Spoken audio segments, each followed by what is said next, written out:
It's an absolute pleasure to introduce Les once again to those of you who do not know him. Les studied philosophy and history of religions at La Trobe. In his working life, his career has spanned electronics, IT, training and development, and business improvement. He has authored many articles and given many talks on humanism, ethics, religion, and philosophy. In 2018, Leslie started up Australia's first ex-religious support network. He also runs this group that we're all a part of here. And he serves on the committee of Humanist Victoria and is owner and manager of the Rational Realm website, which is a great source of all things related to philosophy. And it also explores the boundaries between science and philosophy and various other intersection points, a website that I highly recommend. And a very quick description of what the session is going to be tonight. The view that human beings do not exercise free will appears for many to be a consequence of a modern scientific view of the universe and humankind's place in it. It is a view that is popular amongst humanists, atheists, and many other free thinkers. In this address, Les endeavors to show how this myth is based on some fundamental errors of reasoning and an insufficient attention to how free will language is used by ordinary folk. He garners ordinary usage and modern medical and legal practice to develop his 4C theory of the requirements for acting freely in a world exclusively governed by physical, chemical, and biological forces. So it's all to you now, Les. Thanks very much, Usha, for that introduction. So for those who don't know me, just let me fill out my history, my background a little bit more to put in context my thinking that I'll explain tonight on free will. So just before I do that, let me start up my whiz-bang slideshow. So just bear with me while I bring that up.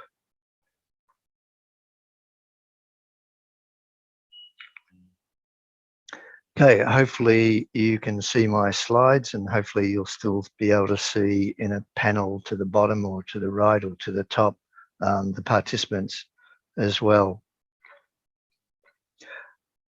So a little about my background. I took an interest in the various sciences from an early age. My first interest was astronomy. I was fascinated by the stars, galaxies, supernova and planets, as many young people are. My interest then progressed to chemistry as I wondered about how a small number of elements combine to make the multitude of materials we see. My next interest in electronics became my first career. At the institute where I was studying electronics, I often got into debates on the big questions of life with a very religious colleague of mine. I remember him always ending the conversation with the advice that I should go and read so-and-so. My interest in philosophy was so piqued that I studied philosophy and history formally at La Trobe University throughout the 1980s. That was last century, it seems like, while I was also working full-time and raising a family. The picture you can see at the bottom of the slide is of the very picturesque moat and grounds at La Trobe University. My main study interests were in two fields. The first was ethics and religion. The second area of study was epistemology, especially the subdiscipline of the history and philosophy of science. A couple of years ago, my partner and I retired our business, so I'm now able to devote time to my primary loves being science and philosophy. I spend some of my time contributing to my local secular humanist chapter, Humanists Victoria, and then continuing to build up the first ex-religious support network here in Australia. I'm also busy publishing essays to my Rational Realm website and publishing videos to my Rational Realm YouTube and Vimeo channels. So to find us, just search for Rational Realm in your search engine. So the origin of my talk tonight, when I was studying at university back in the 80s, I subscribed to a view called hard determinism, and I'll explain in a moment what that view entails. One tenet of that view is that human beings never exercise free will. Now, at the time, I believed that is what a scientific understanding of the universe and our place in it leads a rational person to believe. As I progressed beyond first-year studies, I got to appreciate that the hard questions in philosophy are hard for a reason. I came to appreciate nuances in the debate that had escaped me in my novice years. Now that I'm retired, I spend a fair amount of time engaging with fellow naturalists, humanists, and atheists. Seeing many of them fall into the same traps that I did as a novice prompted me to write a defense of free will from a determinist perspective. So this talk tonight is based on an essay I wrote in mid-2016 titled Free Will and Compatibilism, and you can find that essay in the metaphysics section of my Rational Realm website. You can see one of the big red tiles on the screen. And from there, you can also get a transcript of an earlier version of the talk I'll do tonight. So the talk I'm doing tonight is a simpler version of the essay titled Free Will and Compatibilism. If you want to get the transcript of the talk, just go in metaphysics section and look for Are We Free Willing Robots?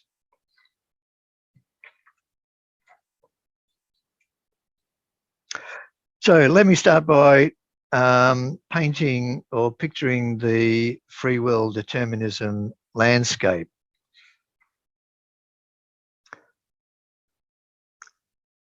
So for those who are new to the debate, let me give you a quick rundown on terminology. This helicopter view of the landscape will help you make sense of how the various approaches to the question of free will differ. The modern scientific view of the world paints human beings as an integral part of nature. This view sees us as part of the natural universe, subject to the same physical, chemical, and biological forces as other entities in the universe. Our hopes, desires, beliefs, and values all have a biological basis that can be explained using physical models and natural laws. What can be explained includes our volition, our choosing to act one way rather than another. So, say for example, we decide to read out the word cat from a book. Look at this diagram of a person's brain and just follow the arrows in there. Neuroscience tells us that we recognize the word in our visual cortex. That recognition is transferred into an auditory impulse in the angular gyrus. Wernicke's area then interprets the auditory code. Next, Broca's area prepares and controls the motor cortex for speech. Finally, the motor cortex activates the many speech muscles in our mouth and tongue. What is not clear in this diagram is that other parts of the frontal lobe housing Broca's area and the motor cortex are involved in our first forming the intention to speak. All of this information processing occurs at the level of neurons. There are some 80 billion neurons in a normal adult brain with some 100 trillion connections between them. Each connection is made using very small electrical impulses moving along axons and dendrites. They're the connections between the neurons. One neuron can have literally thousands of connections to other neurons. This electrical activity is further regulated by neurotransmitters acting in the brain. Two such chemical messengers are serotonin and dopamine.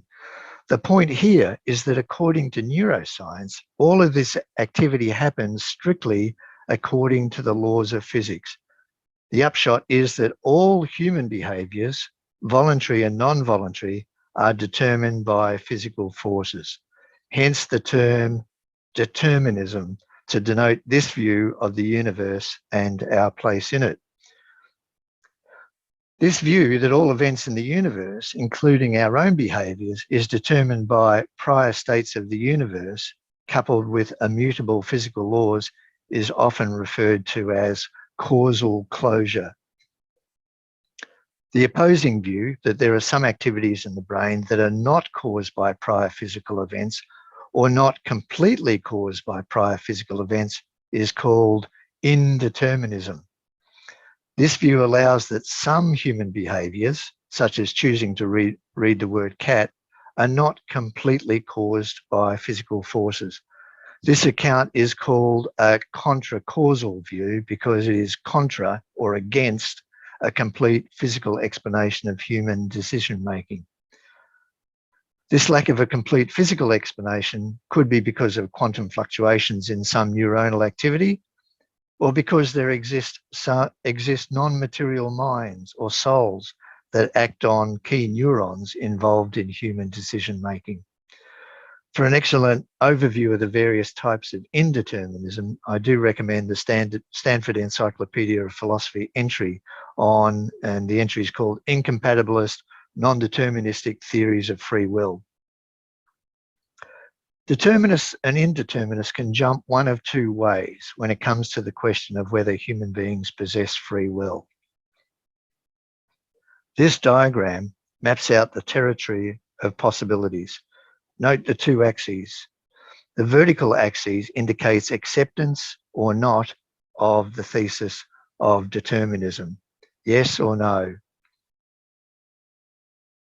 The horizontal axis indicates acceptance or not of human beings exercising free will, at least some of the time, no or yes.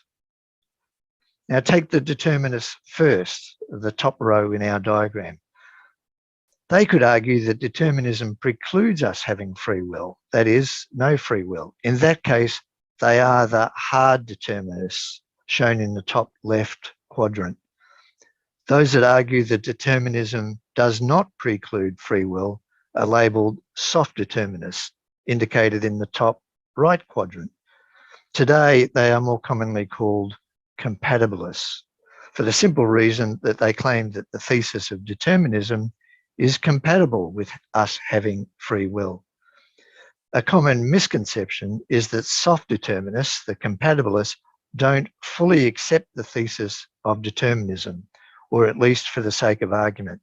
This is not the case. So I want to emphasize this.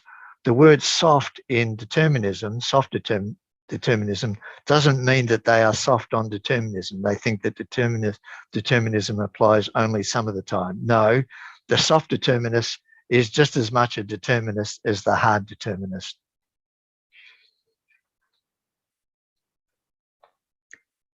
Now consider the indeterminists along the bottom row. The libertarians, who occupy the bottom right quadrant, argue that a necessary condition for free will is that not all human behaviour is completely down to physical states and forces. The hard compatibilists in the bottom left quadrant, on the other hand, argue that even if some human behaviours are not fully caused by physical forces, free will remains an impossibility.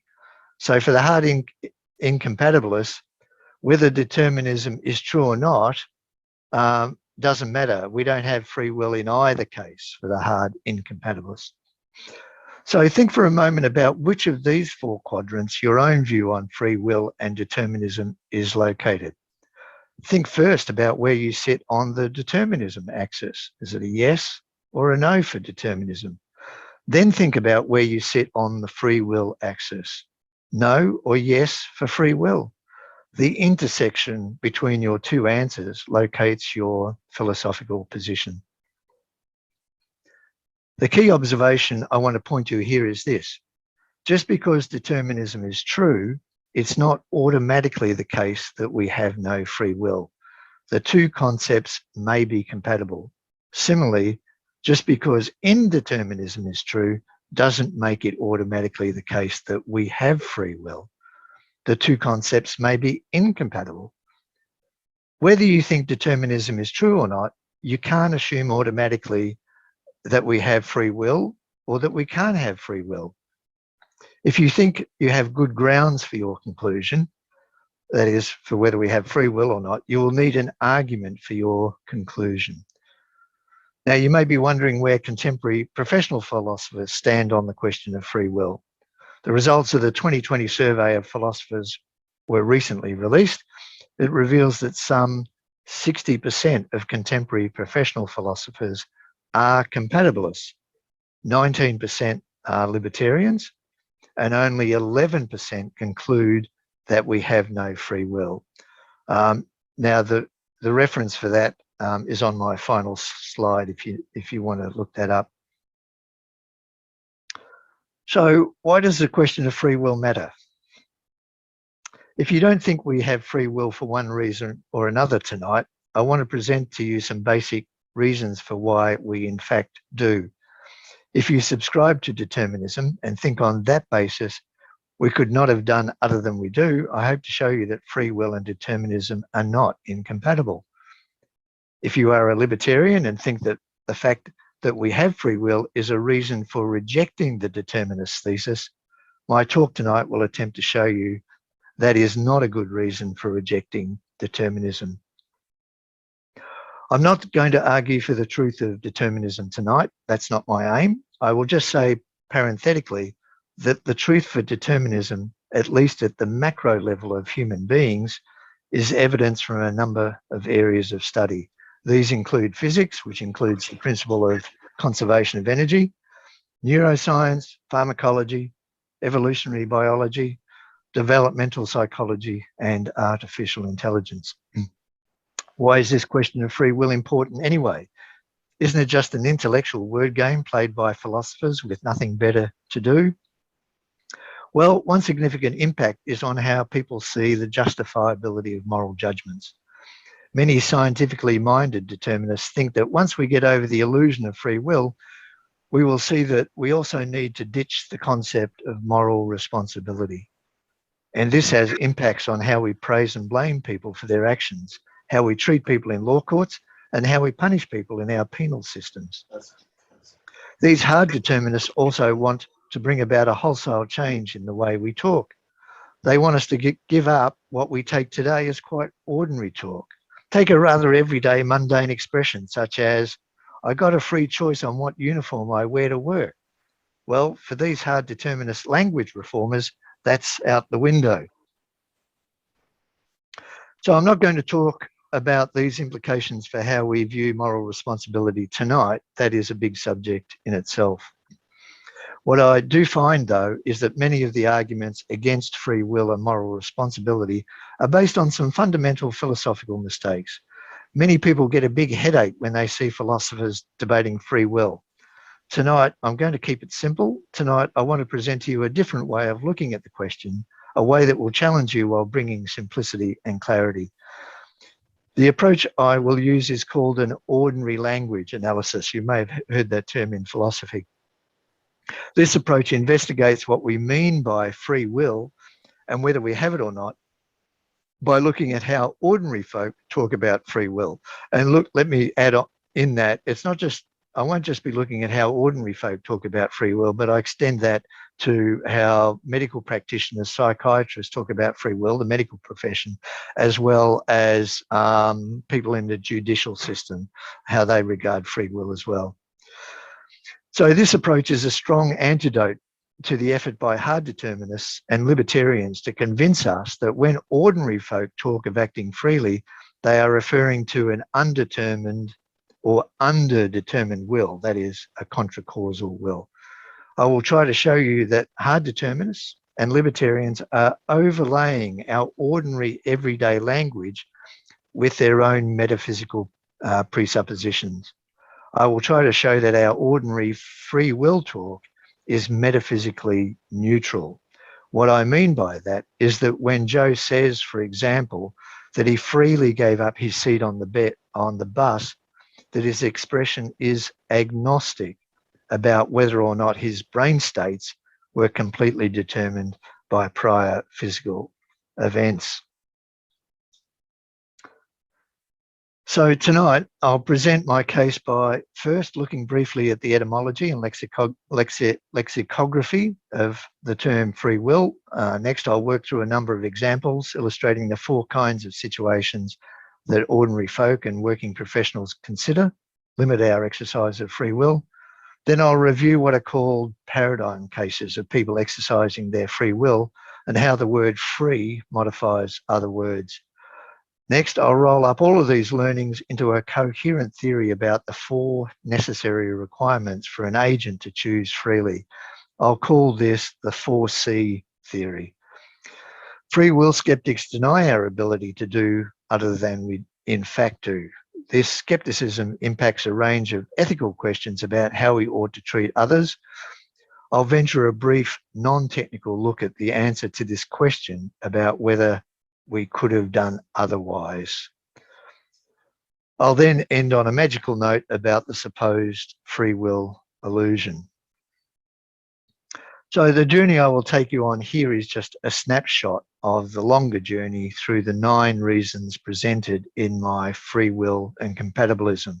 And I mean, the 9 reasons, the first 7 reasons are arguments proper, and the last 2, a 4th C theory account of free will, and the character-based analysis of could have done otherwise, are ways of analysing free will that allows us to rescue the term free will. So let's start with looking at the first situation in which we think we lose our free will, and that's coercion. And let's do that by starting with some basic etymology.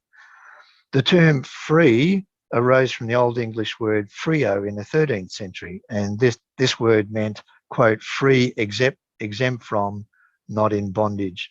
And then between the years 1525 and 1535, the conjoined term, when the term free will was first came together as free will, that arose for the first time in 1525, around then 1535. In the literature of the day and in the ensuing decades, the term was used to denote a person's will that was not constrained or forced.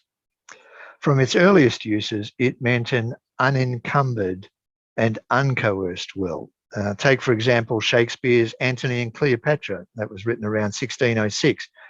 There, in the play, Octavia pleads to Caesar that he travelled to Rome of his own free will, in spite of the constraint put on him by Mark Antony.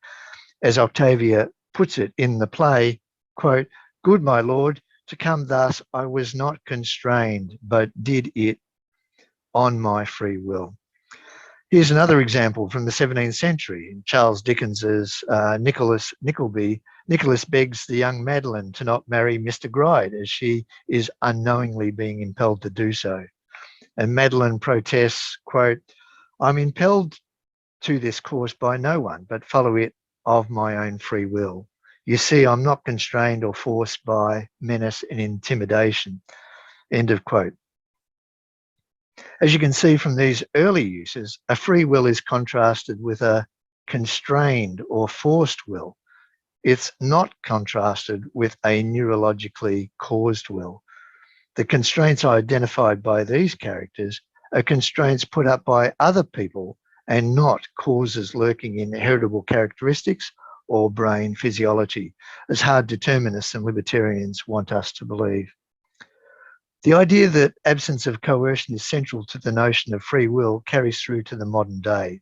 The Collins English Dictionary renders one of the 2 meanings of free will as, quote, "the ability to make a choice without coercion," and it then gives an example in use. "He left of his own free will. I did not influence him." Similarly, Webster's Revised Unabridged Dictionary gives the first of 2 meanings to free will as, and I quote, "a will free from improper coercion or restraint." And it also gives an example in use. "To come thus was I not constrained, but did on my free will." So I want to conclude here that absence of coercion is a central requirement for an act to be considered free. Now, in my essay, you can read 3 modern day examples of ordinary use that further illustrate this point. Now, with modern advances in science and jurisprudence, lay and professional folk have come to appreciate that a person's will can also be encumbered or restricted in other situations.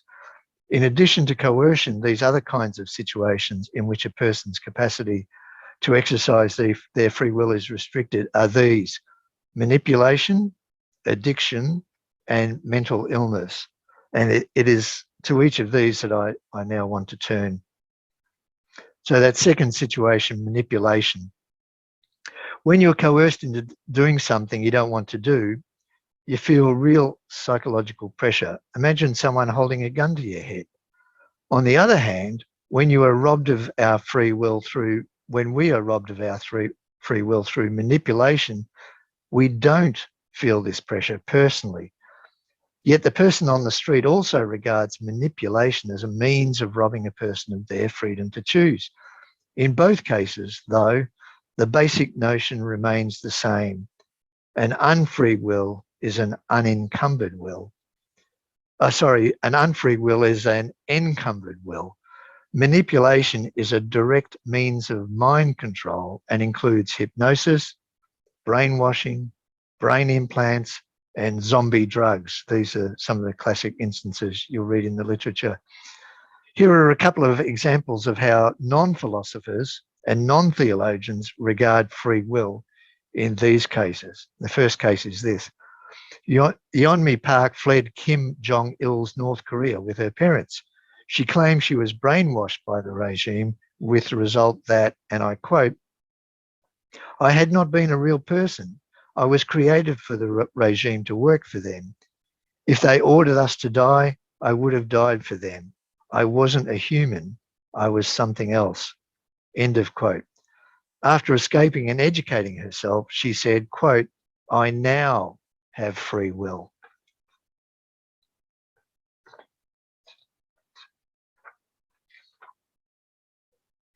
As this example illustrates, brainwashing robs a person of their free will through replacing their personal identity, their character, with another. Central also is the idea that this manipulation is done deliberately by another agent. Once again, the philosophers' and theologians' notion of contra-causality seems inconsequential. So this theme of third-party control and loss of character appears also with judgments about brain implants, which is my second example here. Although mind control through brain implants is still very much the preserve of science fiction, some believe it is happening now. Dave Hodges writes that the government's aim in microchipping every citizen is, and I quote, "the complete control of every individual through mind control, and to control all thought, all emotion, and consequently all behaviour. The end result will be to remove all potential opposition, that is, free will." End of quote. The interesting thing here is that for Dave Hodges, we all currently possess free will, even though our minds are strictly subject to causal laws. The tipping factor for this writer is third-party control and not determinism. So the third situation that limits our free will is addiction. So I want to say a little about that. For the ordinary person on the street, as well as for medical and legal experts, many addictions are seen as compromising a person's ability to choose freely. These psychological compulsions that inhibit the exercise of free will include alcohol, substance, work and gambling addictions. Examples are addiction to sex, hoarding, kleptomania, and pyromania. Let's look at drug addiction as an example. Dr. Allan is director of the National Institute on Drug Abuse in the United States. He was asked in an interview about the drug addict's lack of choice and what this means for free will. First, he emphasised that, and I quote, "One's brain is constantly changing as a function of the experience one has. However, if you're an addict," quoting Dr. Leshner again, "you're in a state where the drug has totally taken over your being. So there's something about these biological changes that are going on at the cellular level that gets translated into compulsive, uncontrollable drug use on the behavioural level." End of quote. So for Dr. Leshner, free will is not about having some of one's brain states form independently of one's genetic constitution and environment. It's about being free of psychological compulsion and being true to one's character, to one's being. Next, consider what happens in the courtroom. According to the law library, A judge will only allow an accused person to enter a guilty plea if they consider that the accused, and I quote, exercised free will. The guilty plea is not accepted if, quote, the defendant isn't mentally competent at the time he agrees to the plea, for example, due to a developmental disability, intoxication, or influence of narcotics, end of quote. Here, the ability to reason about one's actions figures prominently in the consideration of whether the act is free. The accused must be able to understand the court proceedings and quote, consult with his lawyer with a reasonable degree of rational understanding. Now, that's from the Law Library publication titled Guilty Plea, Accepting the Plea, the Elements of Guilty Pleas. You'll find that reference in my essay. I think I've got that on the end slide as well. Now, I discuss this in greater length and draw upon more real-life examples in my essay. What these examples demonstrate, though, is that both the common person and the medical and legal professional alike link the loss of free will in cases of addiction to feelings of compulsion, loss of personal identity, and reasoning ability, that is, loss of reasoning ability. The hard determinists and the libertarians' notion of contra-causality is notably absent from these considerations.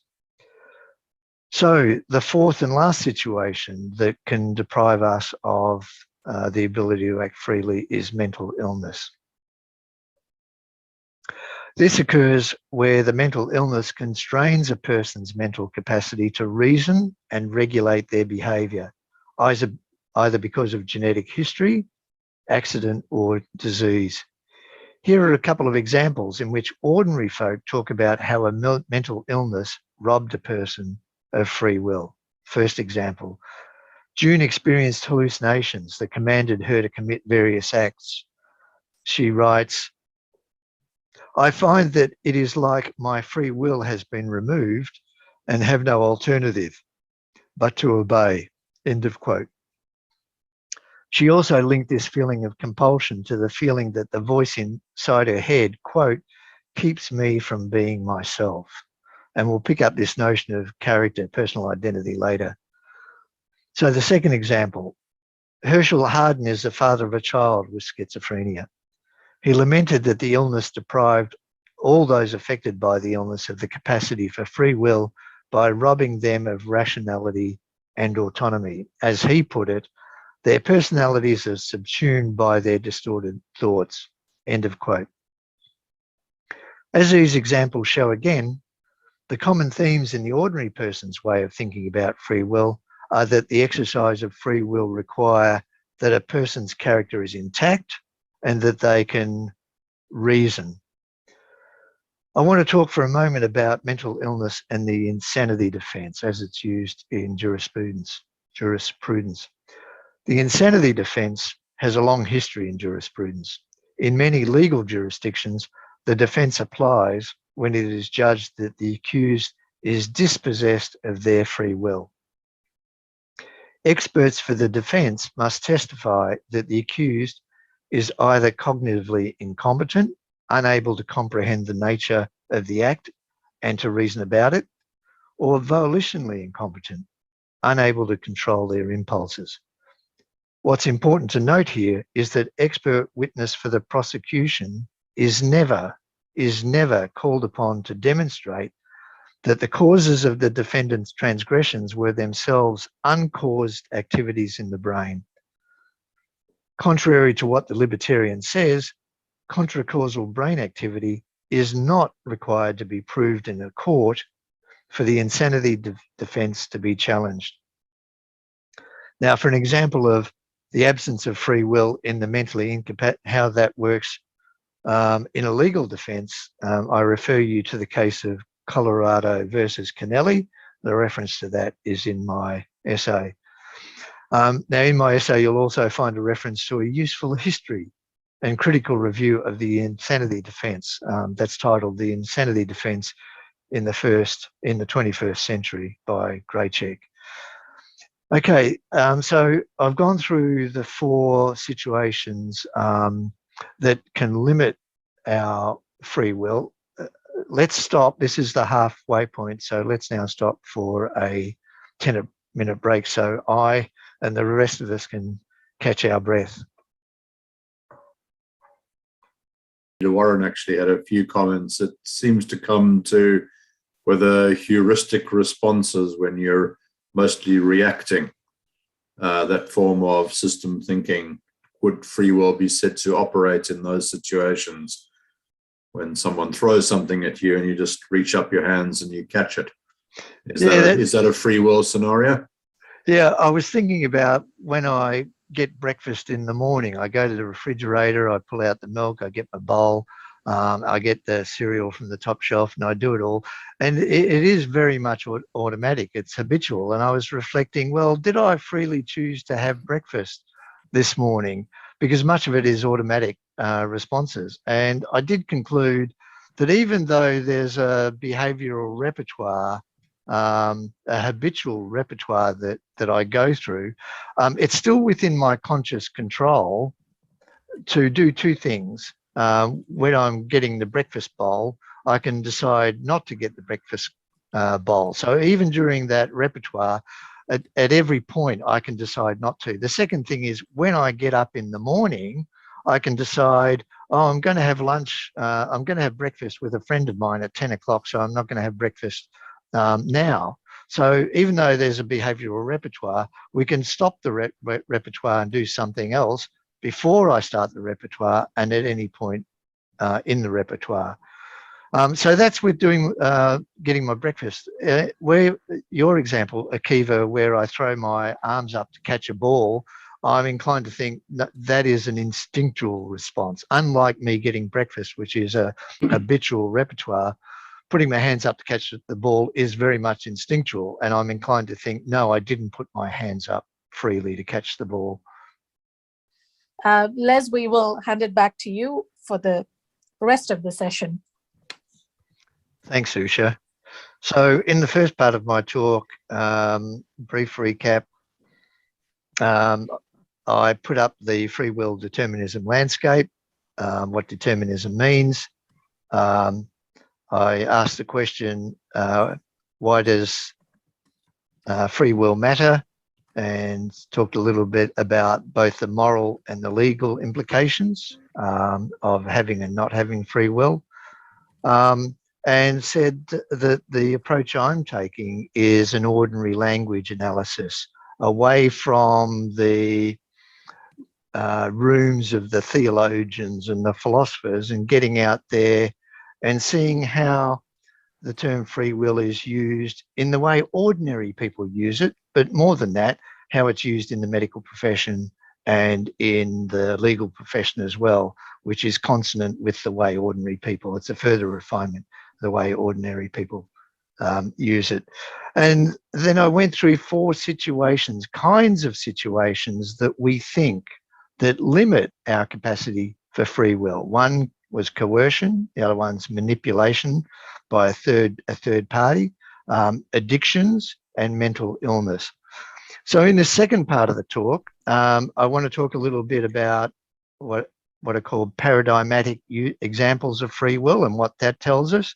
I'll then go on to explaining what I think that shows as the 4 necessary conditions of free will, my 4C theory of free will.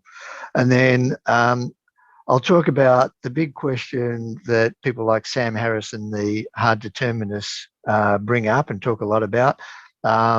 If everything's determined, how could we have done otherwise?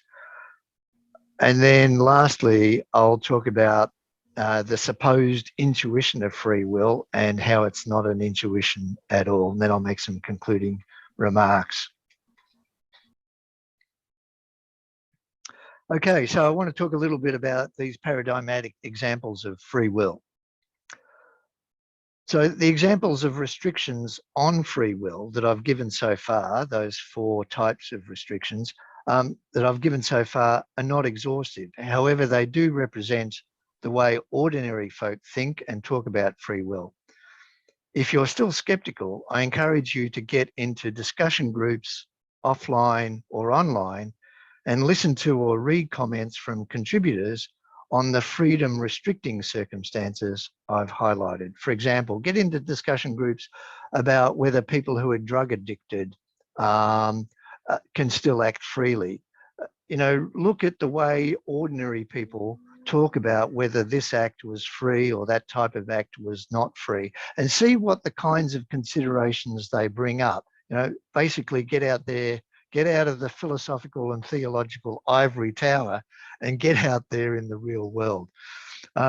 So when you look at the way ordinary people talk about whether X was free or not free, the point I'm making is in those conversations, you won't see talk about neurophysiology and neurons. You won't find talk about X didn't do that freely because his synapses were all governed by the synaptic connections, were all governed by prior states of his prior neuronal states. You won't find that kind of talk at all.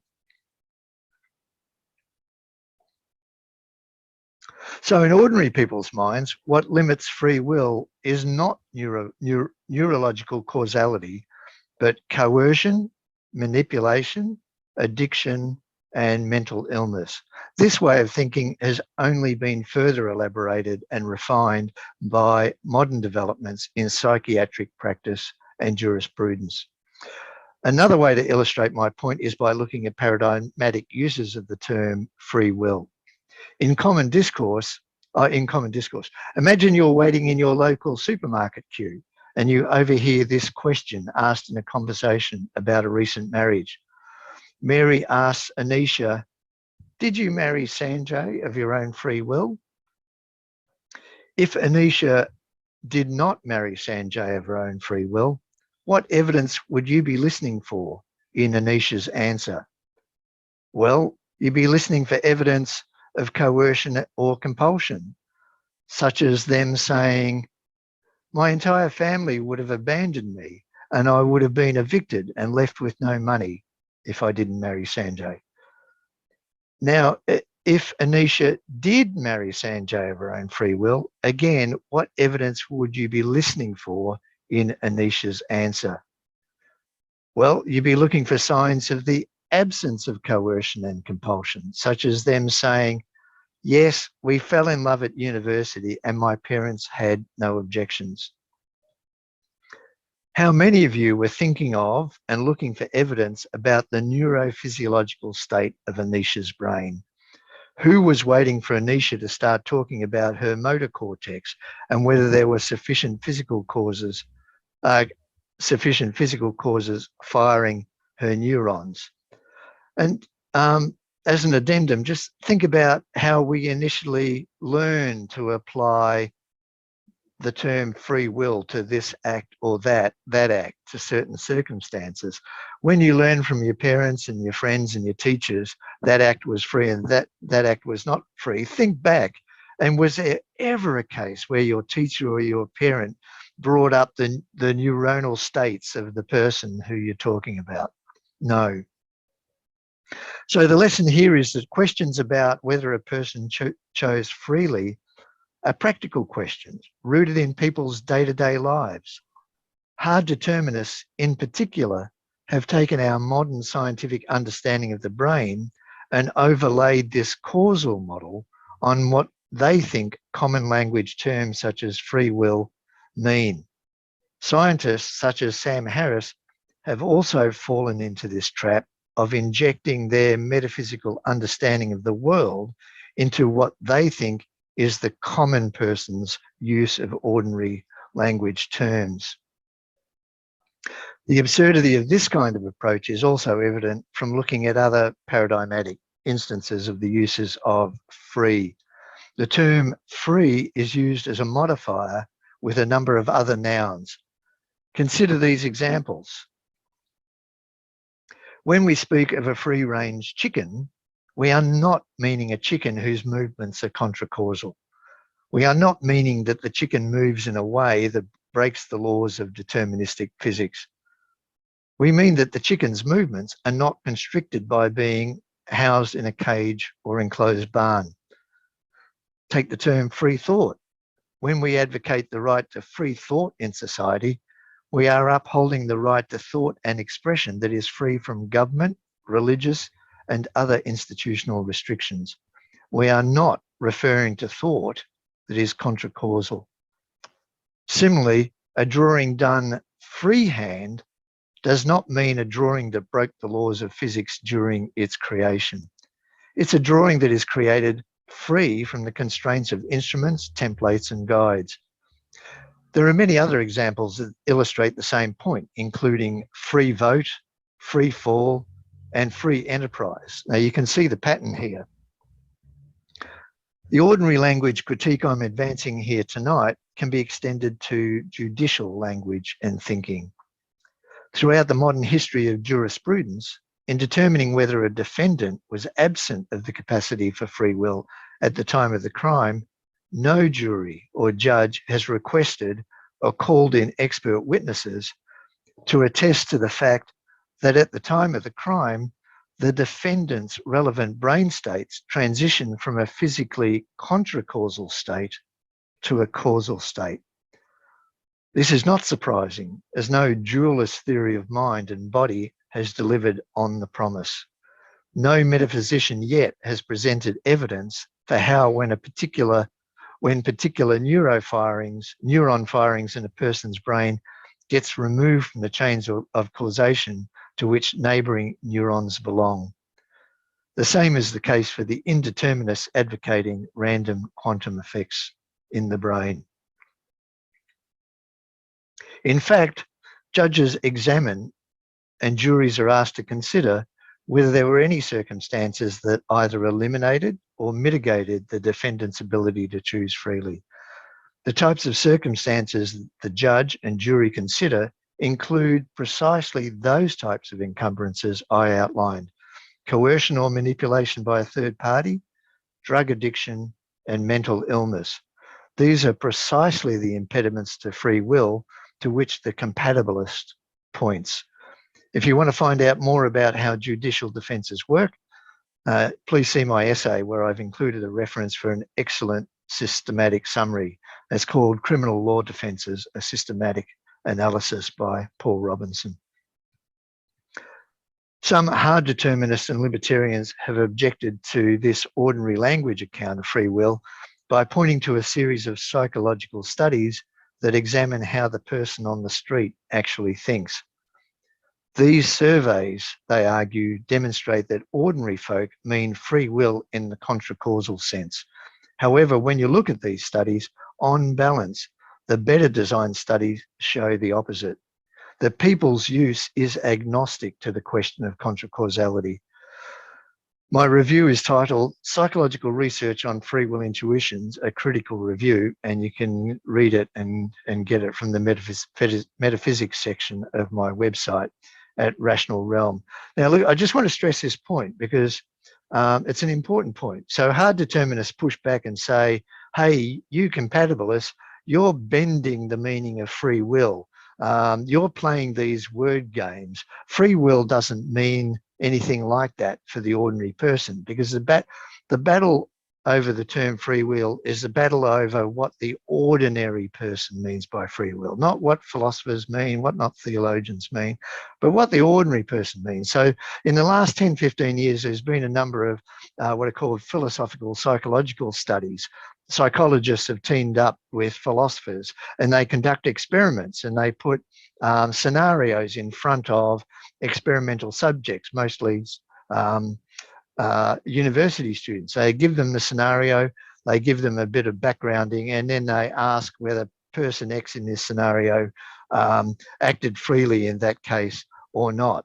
And then on the basis of their answers, they judge whether that ordinary use was a compatibilist or incompatibilist or hard determinist. There's been a number of these studies.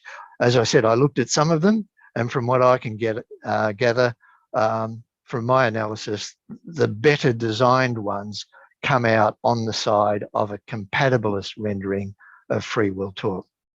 But if you want to follow that up more, I certainly encourage you to go to that review paper of mine. And in that, there's a long bibliography of quite a number of these philosophical psychology research experiments.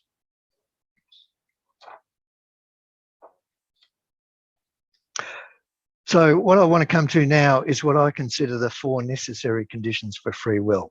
So far, I've crystallized the 4 types of situational impediments to the exercise of free will. 1, coercion, 2, manipulation, 3, addiction, and 4, mental illness.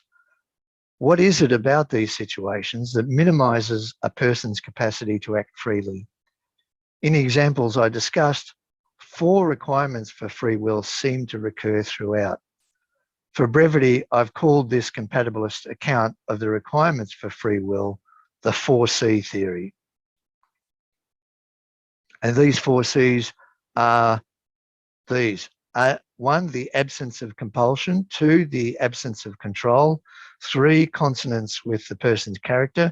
And 4, cognitive capability. So I want now to describe briefly each of these 4 requirements.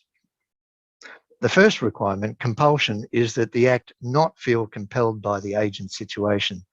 The feeling of compulsion I'm referring to here is an introspective psychological experience. Here, the agent feels that they will sacrifice something of great value to them if they do not act in a particular way. Think of having a gun put to your head and having to give up your wallet. The agent feels that they had no choice but to act as they did. The second requirement, control, is that the act not be controlled by a third party. Unlike in the case of compulsion, the first criteria, the agent does not feel as if they are being compelled by circumstance. However, with their actions being manipulated either directly or indirectly by a third party, they have lost their autonomy. This requirement goes to the heart of what it is to be a moral agent with responsibility for one's actions. When control of a person's behaviour is surrendered to another moral agent, the locus of responsibility moves along that line of control to the third party agent in control of the human puppet's behaviour. The third requirement, character, is that the action is consonant with and a consequence of the agent's character. When the agent's behaviour is out of character, the person is not a bona fide agent of their own actions. This requirement often acts in tandem with the second requirement, lack of third-party control, as a marker of personhood. So we can include in here, the mad scientist putting in a brain implant to make sure that a person votes a particular way at the next election. So changing their pattern of voting or the way they vote is not consonant with that voter's behaviour. So the fourth requirement is cognition. And with this fourth requirement, it's that the agent has the cognitive capability to offer reasons for their action and to deliberate about alternative courses of action. Without rational agency, the person is not exercising autonomy and is better described as a passive repository of impulses. Each of these 4 requirements is necessary for a choice to be considered free. Even if one of them is missing, the agent has lost their capacity for free action. What ties all 4 requirements together is the fundamental axiom I expressed early on in this talk, that a free will is an unencumbered will.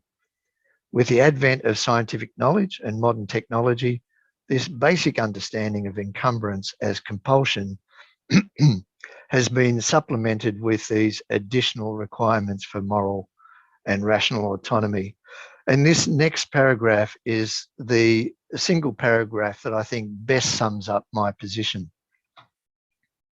What seems clear is that philosophical and legal thought over the last century or so has largely coalesced around the view that freedom of the will is a characteristic of an autonomous, conscious agent who can reason and deliberate about alternative courses of action. The thinking here is that such a person is constituted by their character, and that within the bounds of this character, the agent faces a range of options on how to act in a given situation. When this range is encumbered or restricted by either subverting the person's character or compromising their capacity for rational deliberation and choice, the person's freedom is diminished.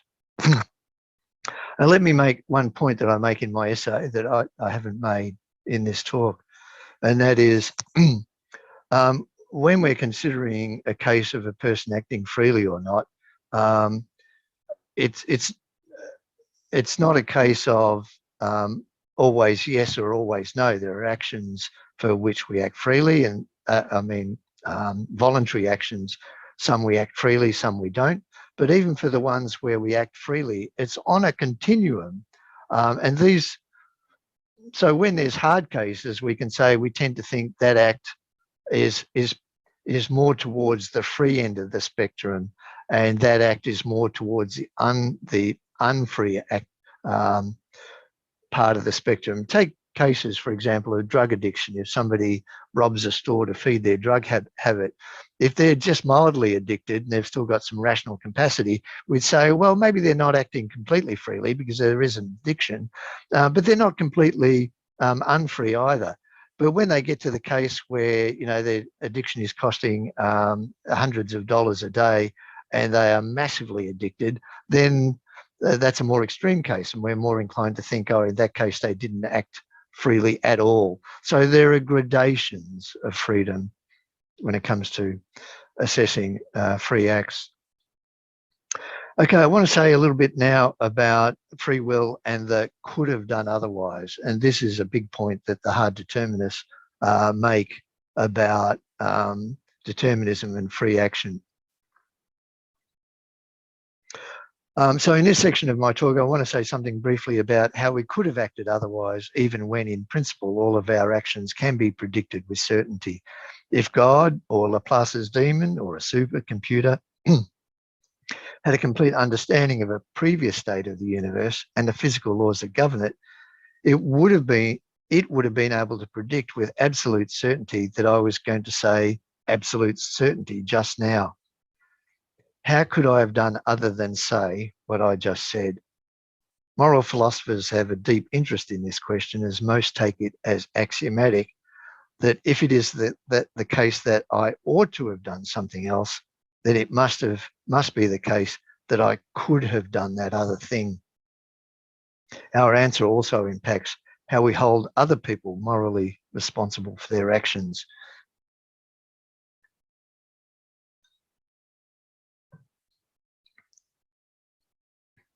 Now, the hard determinists and libertarians, the incompatibilists, say that in a deterministic universe, we could not have done other than we did. Compatibilists like me say that we could have. The philosophical arguments on both sides of the debate can get very complicated. You can read the technical details of my solution in section 7 of my essay. Here I want to give you the layperson's answer. So let me ask you a question. How many of you have a kitchen knife at home that is able to cut bread? Now, this is not a trick question. I'm sure everyone's got a knife at home that is able to cut bread, so you all would have answered yes. So my question now is, what is that knife doing now, right this minute? Well, you'll tell me it's sitting in the drawer at home doing nothing. But while it's sitting there, does it have the ability to cut bread? Does it have the ability to cut bread? Now, if you answered yes to my first question, the answer must be yes. So the conclusion here is that even though your knife is not cutting bread right now, it could have cut bread. To say that X is able to do Y is to say that X can do Y in a variety of circumstances. Think about it. God or Laplace's demon or a supercomputer would have predicted that your knife was not cutting bread right this minute, but it still had the ability to cut bread even when it was not cutting bread. It could have cut bread even when, in fact, it was laying idle in your drawer.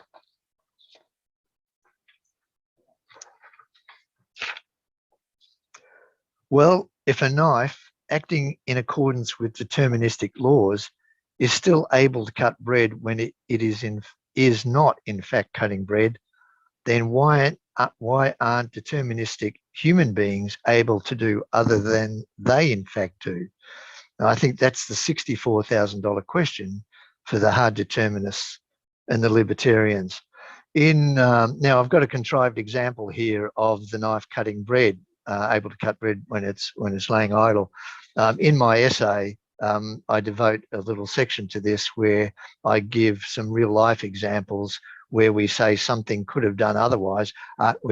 One example is the Hurricane Katrina would have killed a lot more people if it had come online sooner.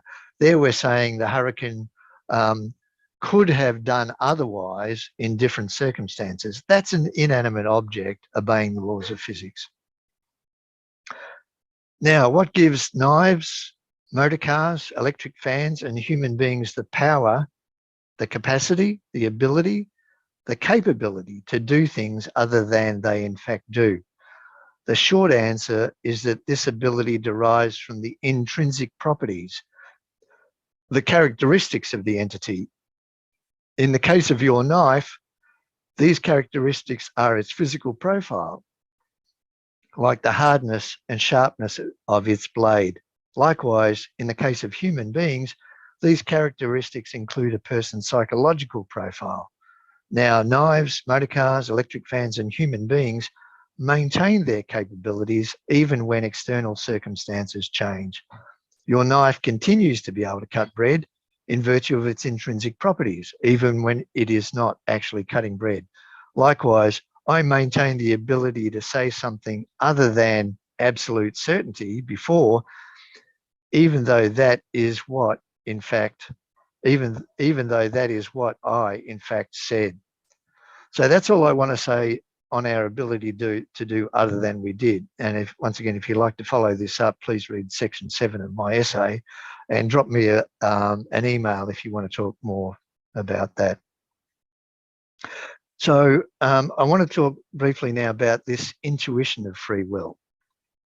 And this is the bit I promised you about. I was going to end on a magical note. Libertarians say that we have a strong intuition, a compelling feeling that when we act freely, we act contra-causally. For example, the libertarian philosopher Timothy O'Connor puts our ordinary experience like this, and I quote, "The decision I make is no mere vector sum of internal and external forces acting upon me during the process of deliberation. Rather, I bring it about directly, you might say, in response to the various considerations.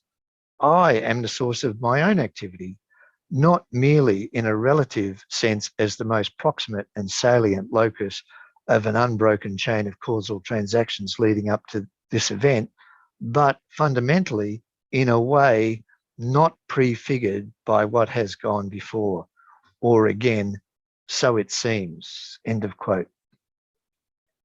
Some hard determinists go along with this idea that we have this feeling of contra-causality when we act. For example, free will skeptic Trick Slattery tells us on his blog, and I quote, "Like an optical illusion or an illusion created by your favorite magician, we are experiencing something that isn't really there. It's a trick of the mind, something the mind does to fill in the gaps. We don't see all the variables that go into our thoughts and decisions, so we think those thoughts and decisions are more free than they actually are," end of quote. I propose that both the libertarians and these hard determinists are mistaken here. Ask yourself, what is it to have an illusion of something? Free will skeptic Trick Slattery uses the well-known Kineser triangle, that optical illusion, as an analogy. Now, in what sense is the white triangle that you see there an optical illusion? Well, in the sense that you appear to be seeing a bounded triangle when there is in fact no bounded triangle. The illusion is that the image represents what you perceive in a way different from the way it is in reality. Consider this. For someone to say that they experienced the illusion of seeing a bounded white triangle, they must know what it's like to really see a bounded white triangle. Yes? Otherwise, how would they know it was an illusion of a bounded white triangle they experienced and not something else, like a bounded white square? How do we reconcile this truism with this free will skeptic's claim? Slattery claims we experience the illusion of an underdetermined will, that is, a will that is not fully determined by our genetics and environment. But ask yourself, do we really know what it's like to experience an underdetermined will, to experience the real deal? Even free will skeptic Slattery admits that that's an impossibility. He writes, "Why does this intuitive feeling that all options before us are real possibilities happen? Because we don't, nor is it possible for us to see all of the variables that push us to one option or the other. What I'm not seeing are the causal variables that actually push me to the one over the other. I'm not seeing the specific neural setup of my brain physiology." End of quote. So, without knowing what the real thing feels like, this kind of free will skeptic can hardly claim that we are experiencing an illusion of the real thing, an illusion of an underdetermined will. The upshot here is that if free will is not the psychological illusion that these free will skeptics claim it is, then this can't be a reason for saying that we don't have free will. Could the libertarians like O'Connor be right after all? They claim that they really directly perceive contra-causal will. But how can they have this perception? How is it that they directly perceive some of their decisions as resulting from neural firings in the brain that are not completely physically caused? Imagine that you're at your local cafe with your friend. If you're like me, you'll point to the cappuccino on the menu board. Sure, you don't feel any kind of physical impulse forcing your finger to point to that menu item. You'd be the first to know if there was such a force acting on your finger. Furthermore, you don't feel any kind of impulse forcing neurons in your brain to adopt particular action potentials. But notice the queerness of the latter kind of feeling. Feelings of your finger being forced are natural, and we all know what that feels like. However, what would it feel like to have particular neurons in your brain forced into particular states by physical forces? At this very moment, there are billions of neurons in your brain that are having their states determined by the action potentials of other neurons. With these neurons, though, you don't get to feel what it feels like to have these neurons fire in a completely deterministic fashion. What happens at the biochemical level under your skull is opaque to your conscious awareness. Let me give you another quick example. Think about your eyes. You can blink them freely whenever you wish, but when you're not thinking about them, your eyes blink spontaneously every few seconds. This automatic blinking is triggered by activity in your premotor brainstem and happens without your conscious deliberation.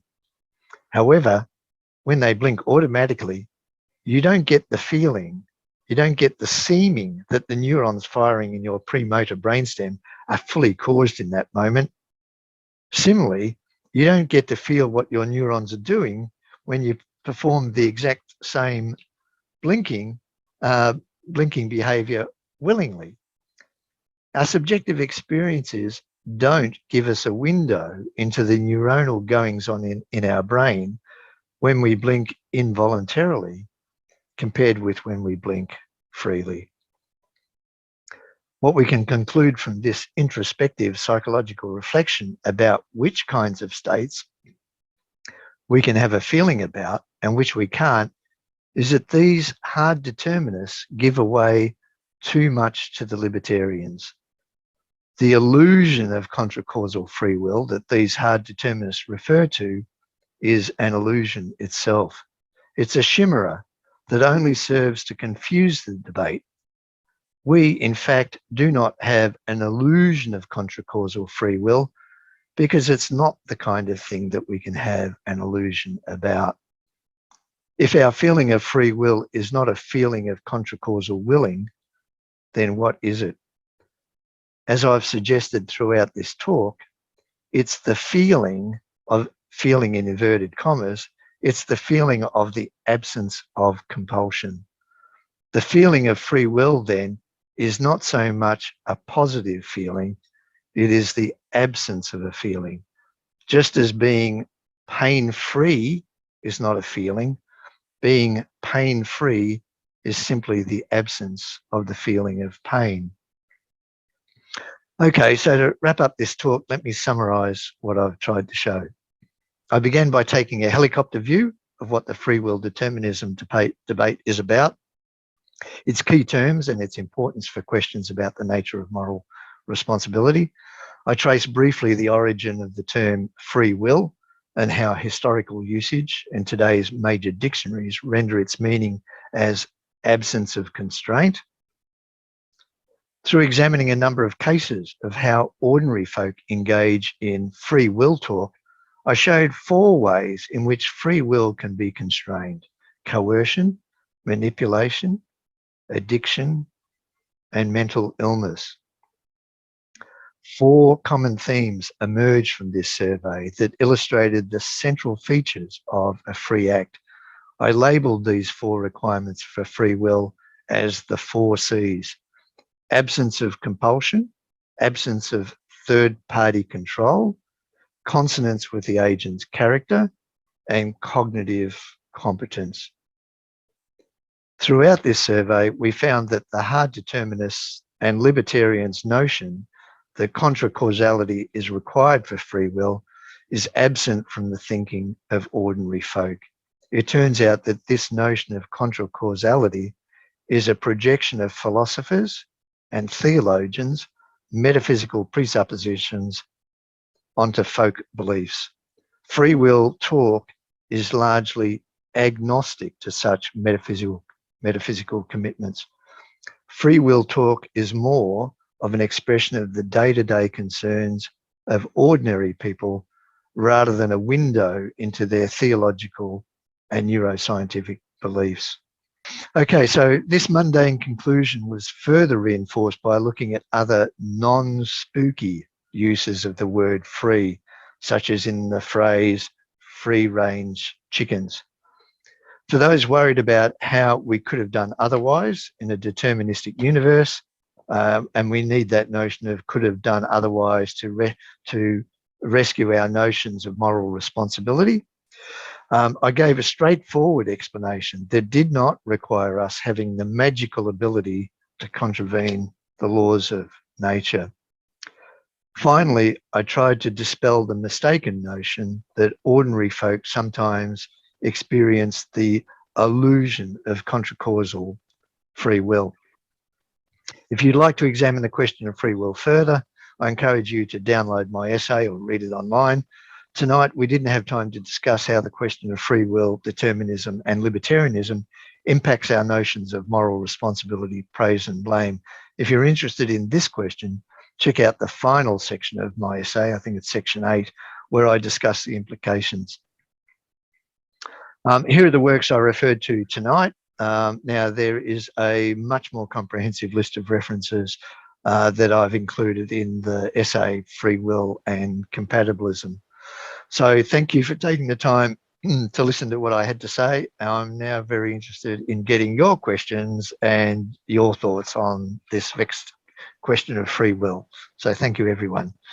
Thank you, Les. I think that was a terrific grounding and furthering of our understanding of free will, which on your view is effectively an unencumbered will, and very interested in your case against the hard determinists such as Sam Harris and the libertarians. So I'm sure people will have questions there. You've given us the idea of not having compulsion, having no control by a third party, actions based on character, and the agent having cognitive ability to reason about a decision. So you've given us very substantive explanation of what free will is, why it's not an illusion, and why it's compatible with the determinism.